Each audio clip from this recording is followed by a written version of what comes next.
Chris, thank you so much for taking the time to speak with us. First things first, the elephant in the room, we don't start any video off at the moment without talking about it. How have you been coping with the lockdown, and have you been able to keep busy? Very much so, yeah. It's obviously it's a strange time to be alive in general, but obviously then to secondly, outside of the kind of day-to-day concerns of that and family and well-being and health, to be releasing an album. So very much an uncharted territory, I think, for everybody involved here, and it feels like one of our most kind of, I don't know.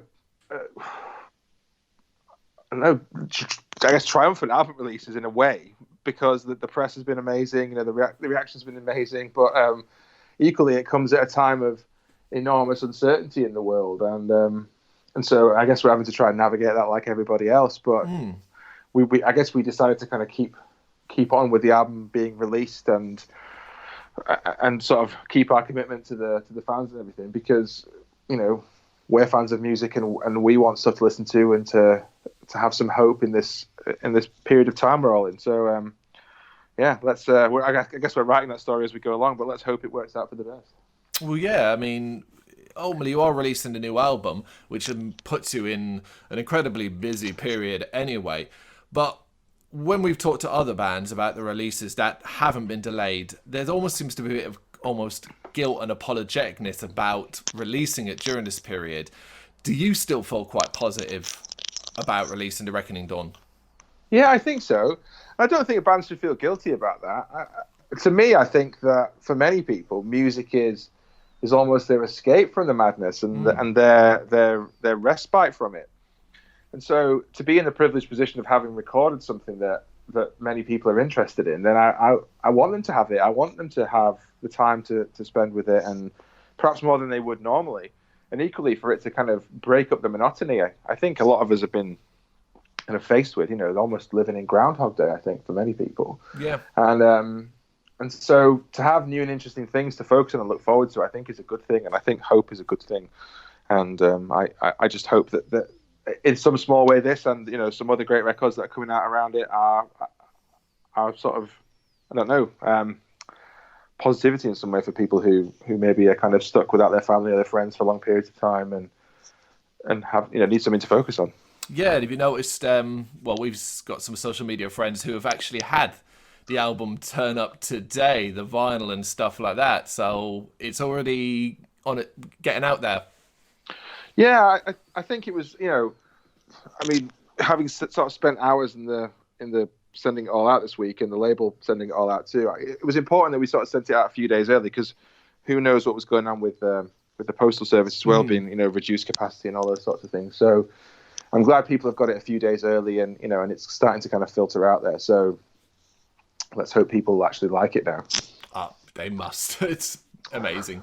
And it's you stepping back into the kind of realm of black metal for the first time in a couple of years. And even though that's your bread and butter, was there any kind of adjustment phase when you were decided to write this?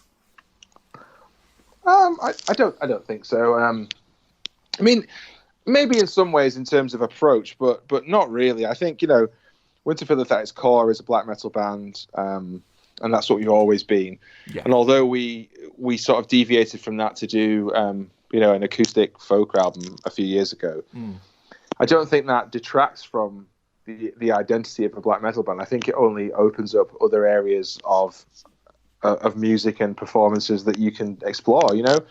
It's not unheard of for black metal bands to do acoustic albums, I don't think. No, absolutely. And I certainly don't think it hindered our ability to write stuff coming back into this record. If anything, I think, as I've said in lots of interviews, I think it almost helped it in some ways. When you're writing an album like the last one, The Hallowing of Erdem, and you're playing, I guess acoustic instruments like nylon string guitars that are not necessarily as resonant maybe as a heavily distorted guitar. It hasn't got the same ring off. It's got a different warmth rather than the kind of bite that you have in an electric guitar.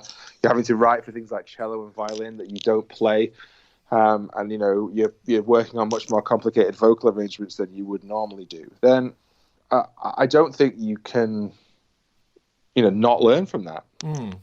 And I think that when we came into this album, without kind of spouting platitudes about it almost, we definitely did learn a lot from that last album. And I think in a genuine way, not just in a kind of, fake gimmicky growth kind of way, like we genuinely did. And I think it was in the back of our minds to try and bring forward some of those things we learned, to create atmosphere in different ways, to learn how things could fit around each other in the context of metal songs in different ways than perhaps we used to do, and just to add a few different new elements into it. And I think if you know the history of the band and have heard some of the older albums and then hear the new one, I hope that it's got that extra 10-15%, just that, those just everything dialed up a little bit and a bit more focused and a bit more razor sharp and a bit more interesting at points maybe than before. And while I don't want to underplay anything we've done, I think we've always striven to make great sounding, fillerless albums. Then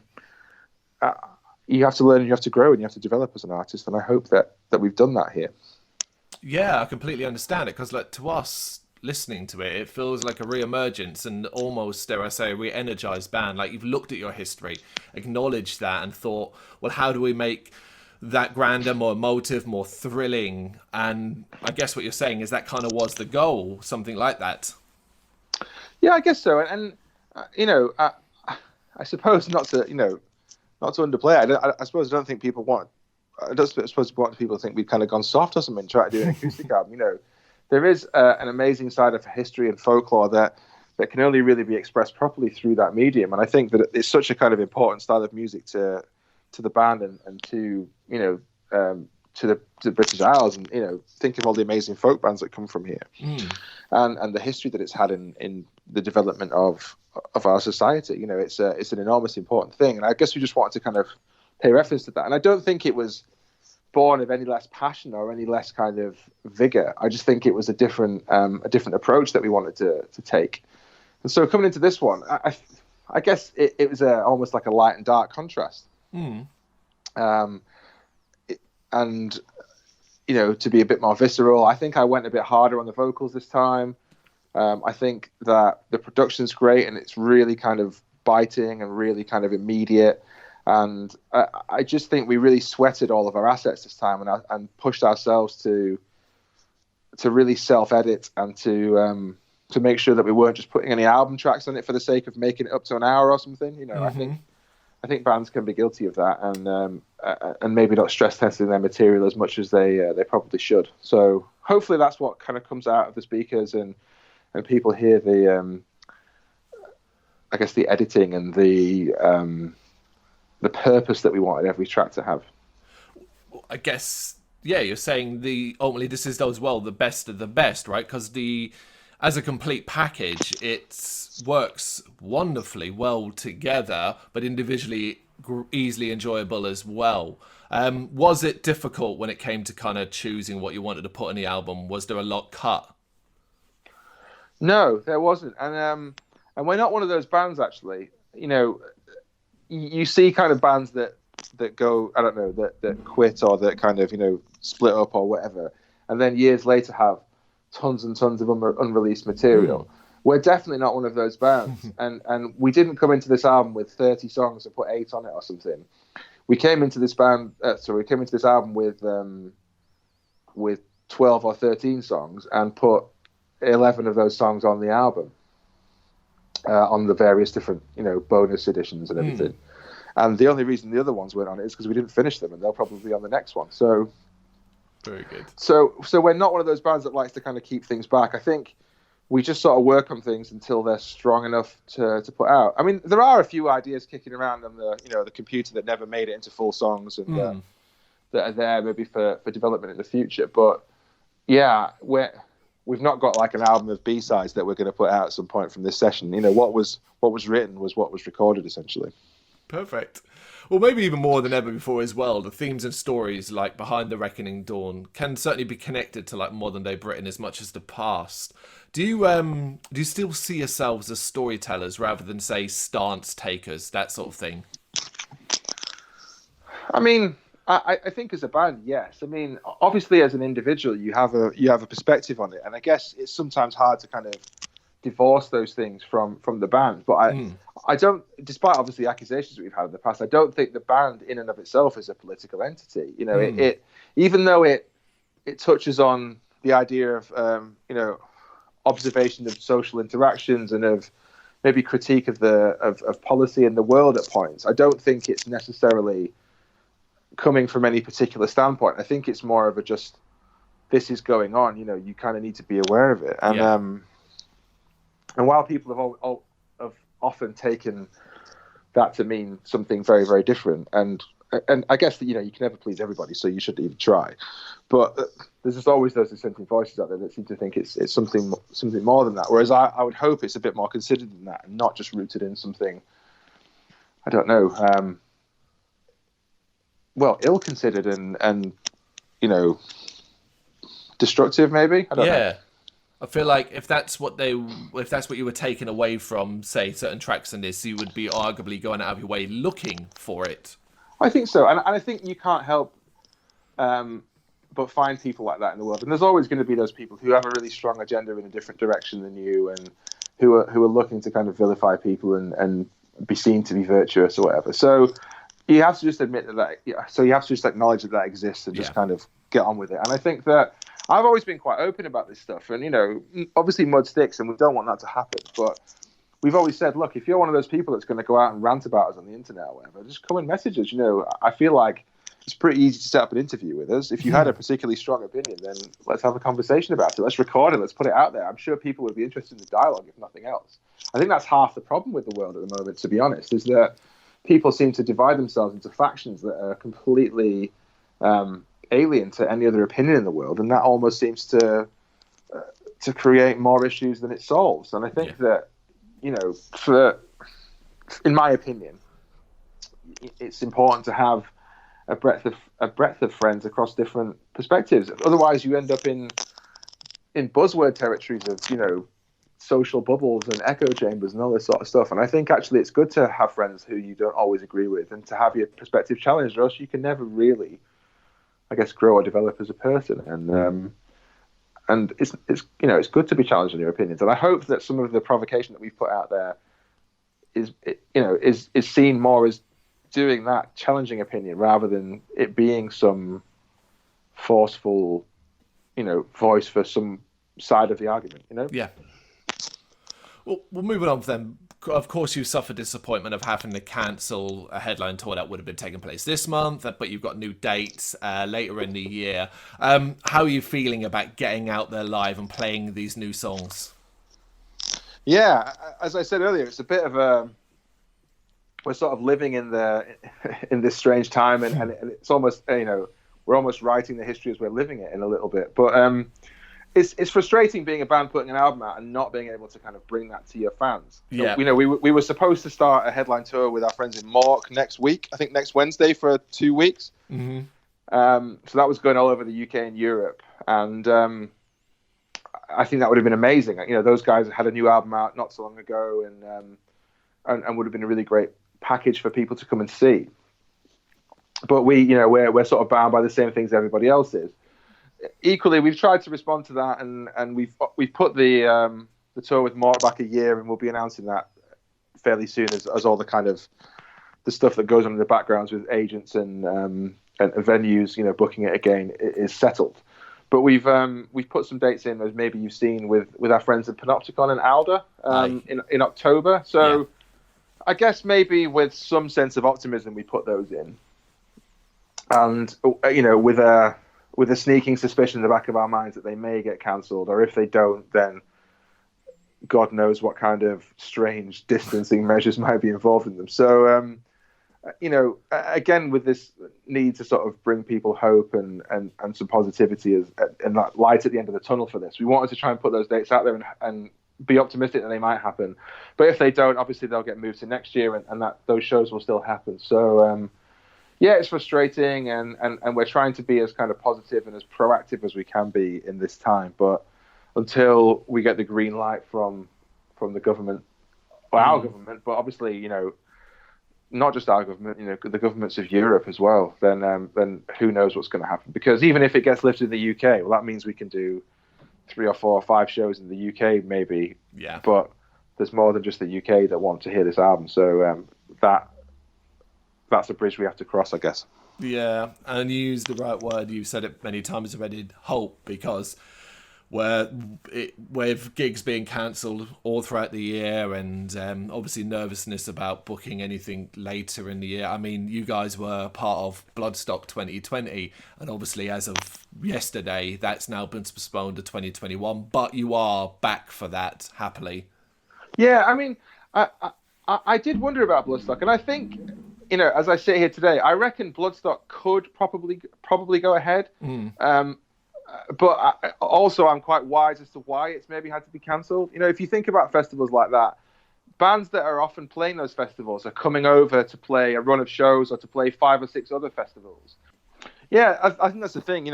What I was saying was maybe a festival like Bloodstock might potentially be able to happen, but obviously not all the bands playing it are from the UK. Yeah. And usually bands that are coming over are going to be playing more festivals than just that one. And so, it has to work for a band as a run of dates and, financially across bringing crew and everything else. So it's not just as simple as Bloodstock happening, I think. So if it was just all English bands or all UK bands, then maybe it could potentially happen. But I think, you've got big headliners coming from all over the place to play that. So it's undoubtedly why they've had to cancel it, before time. Yeah, as you say, it completely makes sense. It's funny because it was a Bloodstock where I first saw you guys play live. Part of your adaptability, you were in the broad daylight on the main stage. Have you noticed how adaptable as a band you are, and that you can fit on so many different bills, even as a black metal band? I hadn't really considered it, to be honest, but I am a fan of trying to be on the right bills and not just sort of doing everything for the sake of it. I think, I think people want to see you in the best environment that they can, and for you to be able to bring them the kind of show that they would want to see. So there has to be some of that consideration that goes into it, I think, as well. I mean, would I have preferred to have been on at 11 o'clock at night and had the light show? Yes, probably. I think the atmosphere would have been good, but we aren't Emperor at this stage. And so, playing on the main stage at an amazing festival that we love, was a privilege in and of itself. So I'm just glad we got to do that regardless of the time of day, Well, you say that, but you're not an underground band by any stretch. Yet you have retained such humility and keep yourselves quite grounded. Is that just the character of the band as a whole? Yeah, I think so. We're it's not within ourselves to be kind of rock stars about this stuff, really. And we're all still grounded people who live in the real world and who've got to be part of this world as well. I think you can be guilty of sort of losing yourself in it, and I don't think that we're ever those people. We come from quite DIY roots, and playing in punk bands when we were kids, and still sending our own merchandise out when people buy it and things like that. So I don't like the idea of bands being too distant from their fans and never coming out to say hello or speaking to people and stuff. It's not in my nature, and I always appreciated that when I was going to shows when I was younger. So that's the kind of artist I always wanted to be, and I hope that can continue, really. Even when you see and hear some of the young up and coming bands cite yourselves as major influences. I mean, that is a little bit strange, really, I guess. Without giving you a potted history of British black metal, but I guess before, like 13 or 14 years ago, when we first started making albums, there just wasn't really much black metal from the UK. So it was probably down to ourselves and a handful of other great bands like Fen and Wodenstrode and the Forest of Stars and others that sort of managed to put this country on the map as a fairly credible place that you could have black metal coming from, as opposed to before that, where there's only really a few bands, and even then, I guess they were more allied to Scandinavian black metal than maybe it being specifically from the UK. So it's an interesting thing, but I'm glad that bands have come in our wake, and bloody hell, there's loads of them. They message us that lots of people send us covers of our songs that they've done, and they cite that, and I'm super grateful of that. I guess because we've just been making records this whole time and haven't really changed our approach, and we've always got our heads down doing something. It's interesting, I guess, when you maybe step back from that and have a look at kind of what's happened around you and others in in the sort of 13 or 14 years in between and seeing what's happened. There's loads of amazing bands that have kind of sprung up and kind of hot on our tails almost. So I'm glad we could put out a really great record and you know, hopefully still kind of inspire those guys to do better and to keep making good records. Well, on that then, considering the devastation that's being caused within the scene right now, particularly in our country and for the foreseeable future, what advice would you give to fledgling bands that have kind of started and effectively had to stop straight away? I mean, just without, again, espousing platitudes, just don't give up. Our agent once said to us, it's the bands that stick around that do the best. And I think one of the best bands to ever come out of the UK was Wodenstone. And unfortunately, those guys kind of folded because of distance and whatever between the guys that were doing the band. So, you know, it just happened that we've kind of kept making records and kept moving forward. And I think that, you know, we always kind of imagine those guys still being around and doing it with us. But, you know, people's life and circumstances change. But I think you can always make time for it. And I see people sort of kind of, you know, giving these things up because of work or family. But you know, we all have jobs and we all have families. And I think you can still do it if it's important enough to you. So keep pushing yourself to write better material. Always self-edit. You know, don't just put out the first thing that you write. And I guess just challenge yourselves to kind of keep going and to improve and listen to new music and soak new things in, and don't just get shut off from ideas and from influence, because I think that's a really bad thing. So, you know, for my part, I would say that it's important to retain that passion, just keep going. And I think that's what we've done. And I feel like we're stood here on the kind of verge of our 7th album, and I feel like we've done one of the best albums we've ever made. Absolutely. That's fantastic. I agree. It's, as a long-term fan, it is arguably the best thing you put out, and certainly up there as one of the best albums of this year. Well, thank you very much. It's nice to hear that. Obviously, when you've been sat in your bubble making it and endlessly listening to it and editing it and mixing it and mastering it and doing the artwork and going through all the struggles of it, it's nice when it can come out and for people to hear your vision and see it finally. So I'm glad that resonates, because it's important to us. It would be mighty awkward if I had a different view to be sitting there talking about it. So having to do this because the magazine asked me to, but I think your album sucks. And I don't expect everybody to like it or us, and I think you just have to appreciate that you can't please everybody, or that, you know. Absolutely, you know, that's no matter where it's music is what it is. Yeah, it kind of is what it is, and you know, this music isn't for everyone, and you know, maybe shouldn't be, but it's there if you want it. I love that. Chris, you must be getting sick of by now talking over and over again about A Reckoning Dawn, so we'll wrap up here. Just to say, it's out in a couple of days' time on the 8th of May. Get it anywhere, can't you? Absolutely. Get it, buy it, hear it, spread it to your friends, you know, come and see us at a show if we're ever allowed to have them again. Thank you very much for watching. You can check us out on gbhbl.com, as well as on Facebook, Instagram, Twitter and Tumblr. Go to Patreon to help us out over there. That's patreon.com/GBHBL, as well as Big Cartel, where you can find some of our merchandise. We have a podcast running on SoundCloud and Apple Podcasts. And of course, if you like this video, do us a favour, hit the subscribe button and help the channel grow. Games, horror and heavy metal. What else is life for?